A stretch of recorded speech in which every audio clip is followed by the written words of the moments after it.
TGS Perspective. 2704 Terran Calendar.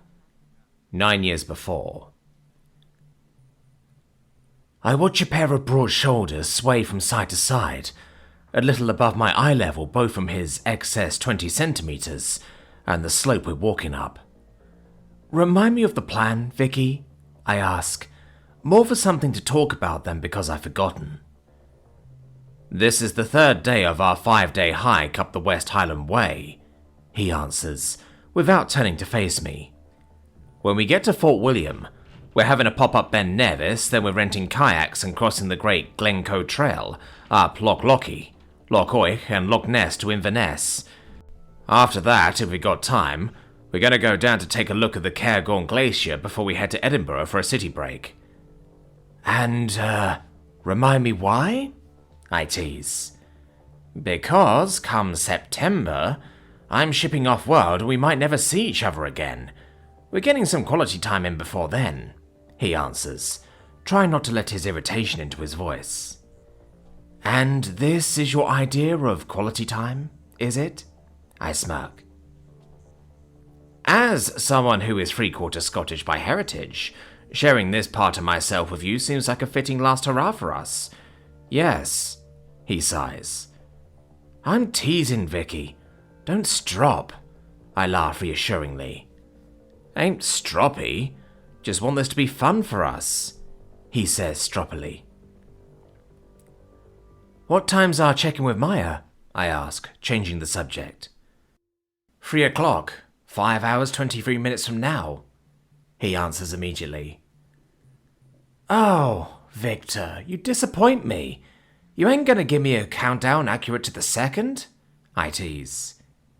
Yeah, I'm sure you could keep track of seconds across the span of hours, T, he retorts.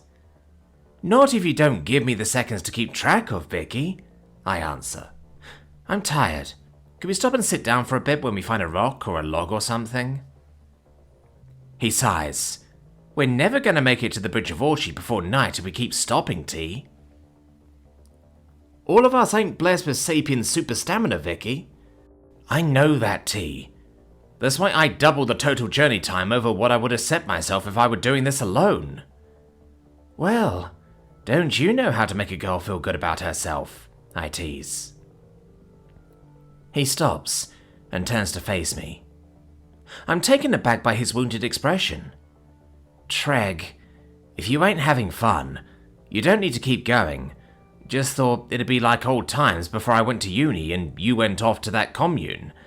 But if you're miserable, we can stop, call a capsule and figure out something else to do for the next 2 weeks. Do you want to just skip all the hiking and kayaking and go straight to Edinburgh? I frown and immediately drop the teasing tone. Vicky, no. I am having fun. This place is gorgeous and I definitely want to keep going. I was only teasing. I open my arms and step forward to give the large man a big squeeze.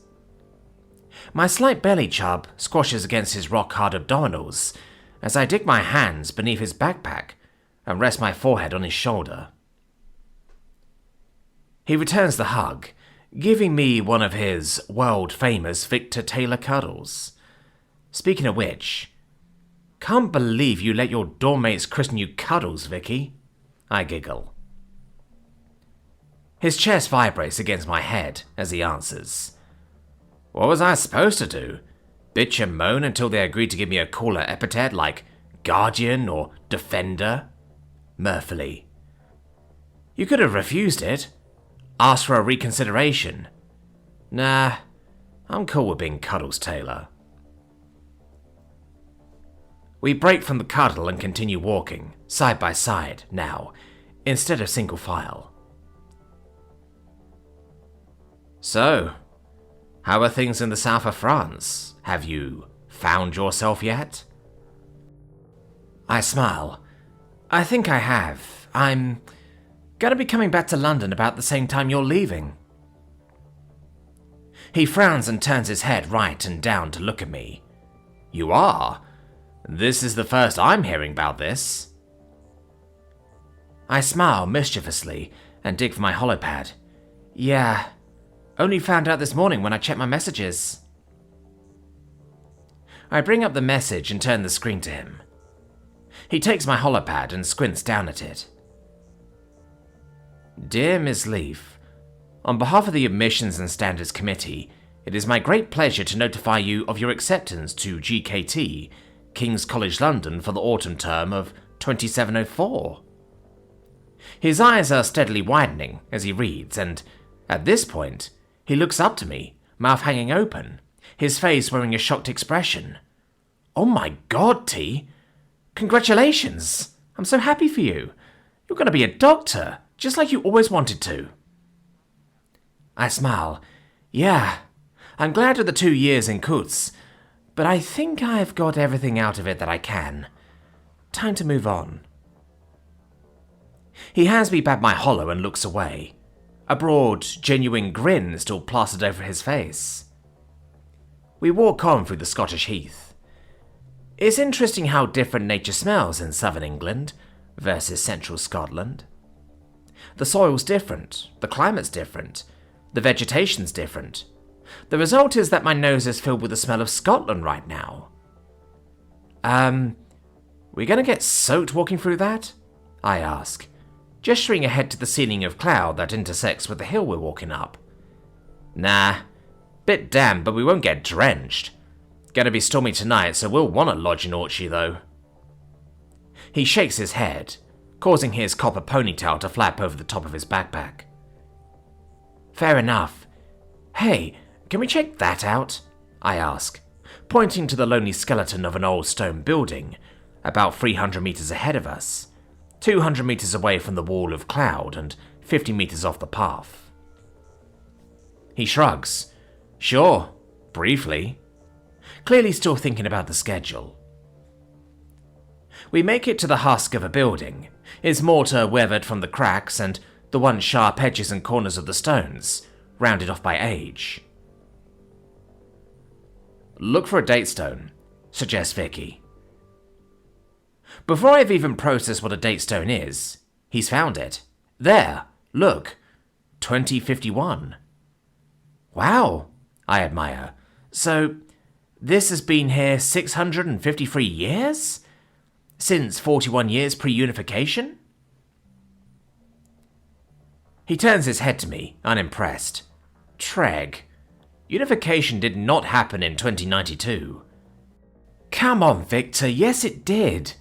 You gonna tell me some obscure technicality about how technically we never united, 'cause a North Sentinel or the Knights of Malta or some shit?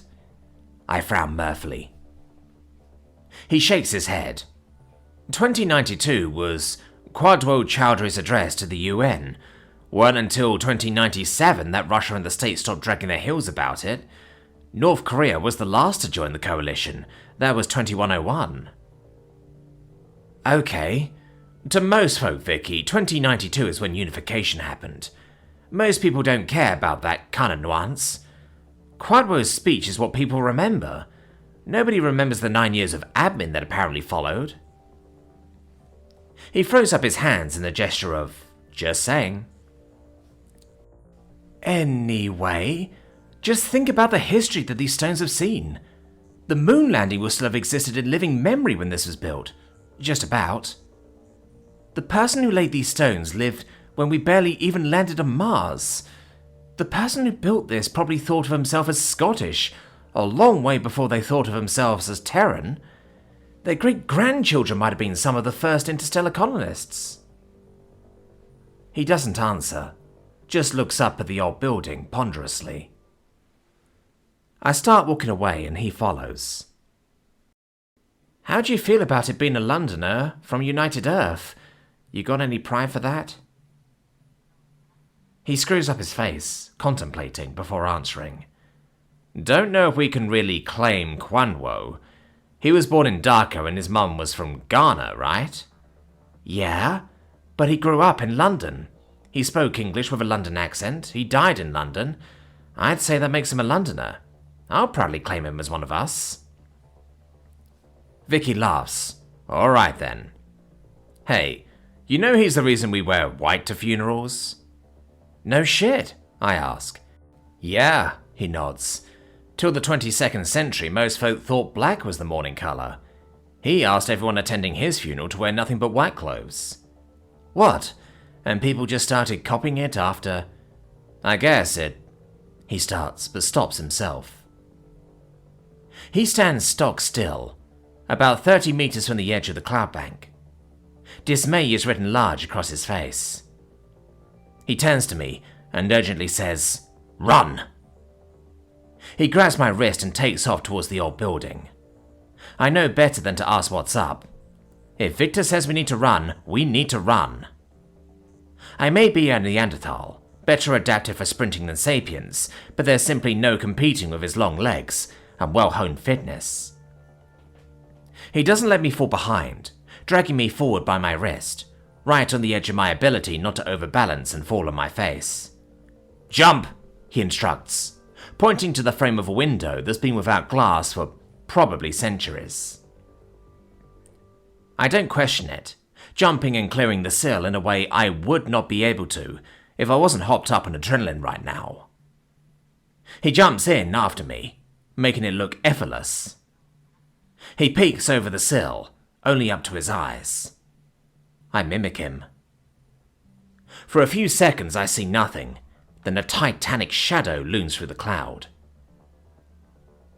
Near on 4 meters tall and more than half as wide, on both sides sweep long, thin, curving shapes, coming to points. The creature announces itself with a great rumbling moan that I could feel in my bones. Its tusks breach the cloud layer ahead of the rest of it. A long trunk, covered in shaggy brown fur, is the next to appear. As the woolly mammoth steps from the fog, more silhouettes appear behind it. Jesus, he's big, I whisper to Vicky, pointing at the enormous mammoth with the scarred face, leading his herd out of the cloud and down the path we were walking up. Vicky passes and whispers back, "She. Mammoth herds don't have any adult males. But I can see why you're confused. She's definitely the size of a male." "Oh, fuck. Look, they've got calves," he says, indicating the 2 babies that had just emerged. Next to their mums, they look adorably titchy, but they probably already outmass either of the 2 humans watching them by quite a large amount. Wow, that could have been really bad. We almost blundered our way into a herd of mammoths in a fog bank. Who knows how they would have reacted if we startled them? Mammoths, like all resurrected fauna, have an aversion to humans. It's the only tampering that has been done to them, just bringing their sense of how wide a berth to cut us, and our settlements in line with the rest of the animal kingdom. Mammoths don't seek out conflict with us, but still, several times a year there are fatal run-ins between mammoths and humans, mostly taking place when humans accidentally startle mammoth herds. I tend to look at my brother. How the hell did he know about the mammoths? TGS Perspective. The sound of a raucous sea div thunders from the back room as I look across the empty bar. I idly wind a lock of my curly black hair around a long finger. I hear the bell ring from the entrance. Turning my head to look who's coming in, I see a man so tall, he has to stoop not to hit his head. He's well built, and his damp copper hair is pulled into a ponytail. He carries a wooden walking stick that it looks like he might have carved himself. His face is boyish, in a way that doesn't quite fit his manly body. He's got to be a genuine late teen, early 20-something, since he looks too young to be the result of regen. I definitely wouldn't object if he wanted to ask me for a dance. Being a 201cm to Schwein, it's extremely rare that I get to dance with someone without having to contort myself awkwardly for them. Looks like that wouldn't be an issue with him, though. My heart sinks a little as I see a woman walking behind him. The girl is about the same age as the boy, slightly chubby in a way that I have no problem calling thick. Her skin is tan and freckled, her hair is a rich colour somewhere between scarlet and crimson, and her eyes are an impossible shade of lime green, even brighter than her boyfriend's emeralds. Despite what you might think, the chances of the two very attractive redheads with green eyes who just walked in being related biologically stand at around 0%. This is obvious from their lineage. He could be the holotype of Homo sapiens. She's a Neanderthal, taller and more sapiensoid looking than most, even for a Levantine. But unless I'm mistaken and she's actually a half, allowing the possibility of the two sharing one parent, pretty sure they're a couple. Oh well, easy come, easy go. Evening news too. I smile in English, ready to switch to Scots or Gaelic if they answer in either. If you was here for the sea day, I've got to warn yous, it's traditional Highland dress only. I cannot let yous in dressed like that. Actually, says the handsome man, surprising me by speaking English with an English accent, we was wondering if we could rent a lodge for tonight. This is where we do that, right? I grimace. It would be. Only thing is, we gave away the last chalet about an hour and a half ago. We've got no lodges to rent, I'm afraid. Really sorry. The man looks resigned. The woman looks gutted as she says, "We hadn't been pinned down by that mammoth herd, we'd have made it, Vicky." "You got pinned down by a mammoth herd?" I ask, alarmed.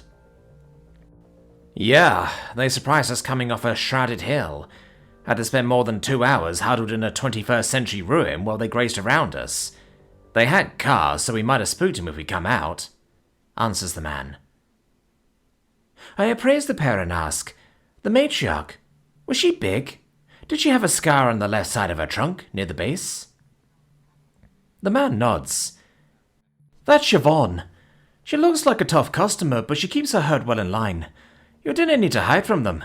So long as you didn't charge at Angus or Finlay screaming aggressively, the worst you'd have got was a bit of stink eye from them." The girl looks like I've just pissed in her tea, as she asks, "So we didn't need to hide for 2 hours at all?" Her boyfriend shakes his head. "We didn't know that. Hiding was still the most sensible option." "Oh yeah, for sure. If a herd I didn't know came into the valley with barons in tow, I'd cut them a mile-wide berth. You definitely did the right thing." "And now we're paying for it," sulks the girl. "Yeah, sorry, T," confirms the boy warily. Turning his attention back to me, he says, "Thanks anyway. Guess we'll go and find somewhere to pitch a tent for the night." With that, the pair turn to go. "Oh wait," I say on impulse. They stop and turn back to me. "It's gonna absolutely torrent down tonight. Yours two seem like decent folk. My shift ends at 8 o'clock and I'm working from 4 tomorrow. If yous are happy to wait here for an hour, and you can agree to leave before 3:30 tomorrow, and you can agree to keep words like quaint, rustic, homely and cozy out of your mouths when describing my home, you and your girlfriend can stay with me." The reactions I get are not quite the boundless gratitude I was expecting. The boy gives a mirthful chuckle. The girl looks somewhere between exasperated and disgusted. She quickly sets me right. "We ain't a couple. Downside of having a brother from another mother is, everywhere you go, you're getting accused of incest." Mirthfully, the handsome boy answers before I can. "I think what you mean, T, is..." He turns to face me and continues, "Thank you so much for your generosity. If you're sure it ain't going to be any trouble for you, we'd be delighted to take you up on your amazing offer of hospitality.